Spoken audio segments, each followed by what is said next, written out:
ক্ষুধার রাজ্যে পৃথিবী গদ্যময়, পূর্ণিমার চাঁদ যেন ঝলসানো রুটি। ঠিক একই অবস্থা আমাদের সরকারি কর্মচারীদের জীবনে। আমরা খেয়ে পরে বেঁচে থাকতেই পারছি না, আমাদের জন্য আবার কিসের ঈদ? প্রিয় সরকারি কর্মচারী ভাই বোনেরা, সবাইকে জানাচ্ছি রমজানুল মোবারক। এই মুহূর্তে যারা লাইভে আছেন সবাইকে, সবার প্রতি আমার শ্রদ্ধা, ভালোবাসা এবং অভিনন্দন। আপনারা এই রমজান মাসে সবাই কেমন আছেন? আমি আলহামদুলিল্লাহ ভালো আছি। প্রিয় বন্ধুরা, আজকে মহান জাতীয় সংসদ অধিবেশন শুরু হলো। বিগত কয়েক বছর পর আজকে গণতান্ত্রিক সরকার হিসেবে প্রথম সংসদ অধিবেশন অনুষ্ঠিত হলো।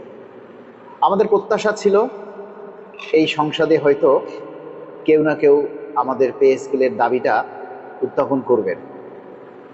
এক সময় অনেক নেতা বা যে সমস্ত নেতাকর্মীরা আমাদের পে স্কেলের দাবির ব্যাপারে মাঠে ময়দানে বিভিন্ন আন্দোলন সংগ্রামে উপস্থিত থেকে পে স্কেল বাস্তবায়নের জন্য সোচ্চারভাবে বক্তব্য দিয়েছিলেন, তাদের মধ্যে অনেকেই আজকে জাতীয় সংসদে ছিলেন। আমাদের প্রত্যাশা ছিল তাদের বজ্রকণ্ঠে আমাদের এই পে স্কেলের ধ্বনি গর্জে উঠবে, কিন্তু আমরা আশাহত। তবে একেবারেই আশাহত নয়, কেননা সংসদ কেবল শুরু, সামনে আরও অধিবেশন আছে।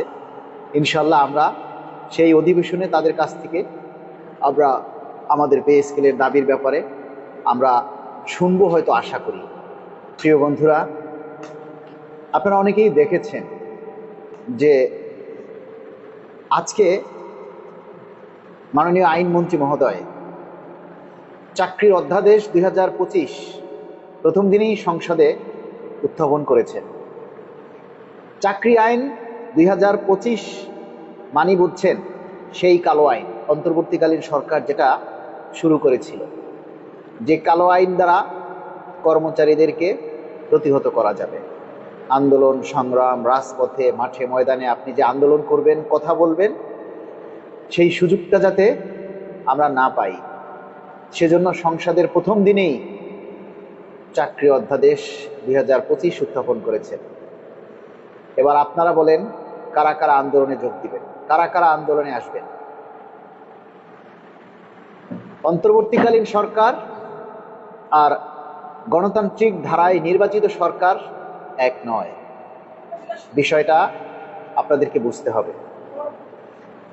আমরা দাবি নিয়ে কোনো পোস্ট করলেই আপনারা অনেকেই দেখি বলেন যে কর্মসূচি দেন, কর্মসূচি দেন, আন্দোলন দেন।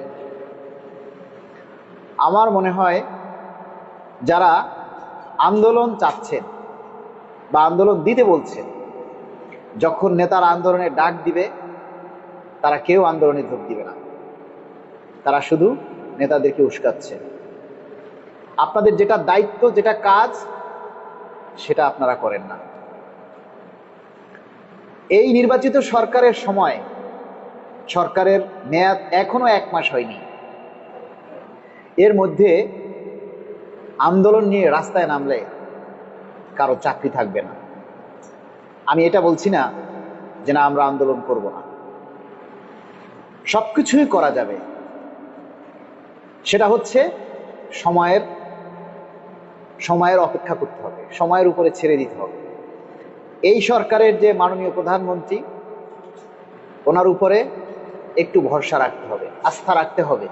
দেখি না আগামী যে সংসদ অধিবেশনগুলি হচ্ছে সেখানে আমাদের পে স্কেল নিয়ে কোনো কথা হয় কিনা। সামনে জুন মাস বাজেট অধিবেশন আসবে, সেই বাজেট অধিবেশনে আমাদের পে স্কেলের জন্য বরাদ্দ রাখা হয় কিনা। আরে ভাই, আন্দোলন কর্মসূচি সারা বছর করা যাবে, সরকার কেবল মাত্র বসলো। সরকারকেও একটু বুঝে উঠতে সময় দিতে হবে। আপনারা অনেকেই হয়তো ভাবছেন যে আমি সরকারকে তেল দিচ্ছি, তেল মারতেছি, এই কথা অনেকেই বলেন, দালালি করছি, এরকমও কথা অনেকেই বলেন।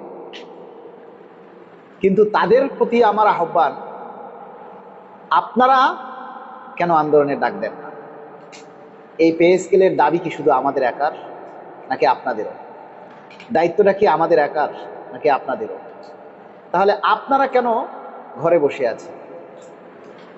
আপনারা সবাই জানেন এখন আধুনিক যুগ, সোশ্যাল মিডিয়ার যুগ।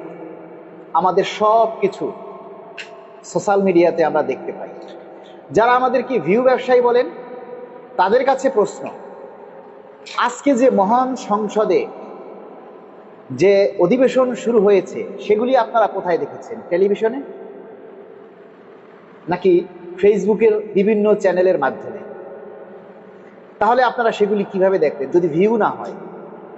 আজকে যারা এই সংসদের দাবিগুলি, সংসদ অধিবেশনের কার্যক্রমগুলি প্রচার করেছে, তারা সবাই ভিউ ব্যবসায়ী, তাই না? আপনি ফেসবুকে একটা পোস্ট করেন কেন? নিশ্চয়ই অন্যজনকে দেখার জন্য, নাকি আপনি, আপনার বউ, আপনার ছেলে মেয়ে আপনারাই শুধু দেখবেন? আপনারা যারা ফেসবুক চালান প্রত্যেকেরই আইডি আছে, আপনারা সবাই তো ফেসবুক চালান, আপনারা বিভিন্ন বিষয় নিয়ে পোস্ট করেন না? কেন করেন? অন্যদেরকে দেখার জন্য, তাই না? তাহলে অন্যদেরকে দেখানো মানেই হচ্ছে ভিউ করানো। তার মানে ইউ আর এ ভিউ ব্যবসায়ী। Not only me, not only we, but also you are all. আপনারা সবাই ভিউ ব্যবসায়ী। যারা ফেসবুক চালায় তারা সবাই ভিউ ব্যবসায়ী। মানে আপনি যা কিছু ফেসবুকে পোস্ট করেন সেটা অন্যকে দেখানোর জন্য, নিজে দেখার জন্য নয়। আমাদের একটা বড় আন্দোলনের অংশ হচ্ছে এই ফেসবুকে, যেখানে আমরা সহজেই আমাদের দাবির কথাগুলি ভাইরাল করতে পারি, যেখানে আমাদের এই দাবির কথাগুলি আমরা সবাই মিলে তুলে ধরতে পারি। 22 লক্ষ সরকারি কর্মচারী আমরা, একেবারে কম না। এই 22 লক্ষ কর্মচারীর মধ্যে 5 থেকে 6 লক্ষ আছে ডিফেন্স, পুলিশ, আর্মি, র্যাব, বিমান বাহিনী, নৌবাহিনী, বিজিবি, আনসার, ফায়ার সার্ভিস। তারা আন্দোলন করতে পারে না, ফেসবুকে প্রচার করতে পারে না, তাদেরকে বাদ দিলাম। এরপরে রইল কর্মকর্তা।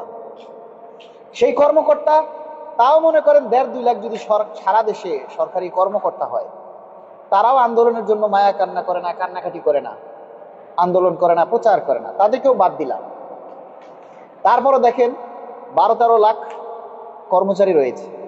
এই 12-13 লাখ কর্মচারীর মধ্যে মনে করেন আমি একজন নবম গ্রেডের কর্মচারী, আমার বেতন 74,000 টাকা, আমার অভাব নেই, তারপরও আমি আন্দোলন করি পে স্কেলের